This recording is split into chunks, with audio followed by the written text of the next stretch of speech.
Here are reasons why the LED light doesn't work on membrane switch. Poor contact of membrane switch. The connection between the membrane switch and the circuit board is bad. There is looseness or falling off. Damaged circuit board. There is a short circuit or an open circuit on the circuit board, or some elements damaged. Broken LED light. The lamp lead may be broken due to impact or bending during transportation or installation. In addition, it is also possible that the LED light has been burned for a long time. In this condition, there are small black spots in the light. Virtual soldering of LED soldering point. Too few soldering tin in the LED light or too thick solder mask layer cause bad welding quality. The solder joints are prone to brittle cracks, deformation, falling off. The light doesn't work.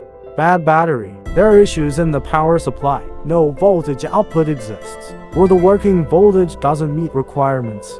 When the LED light isn't working, you need to identify causes according to the specific situation. The multimeter is the most common tool. Let's find the problem and fix it.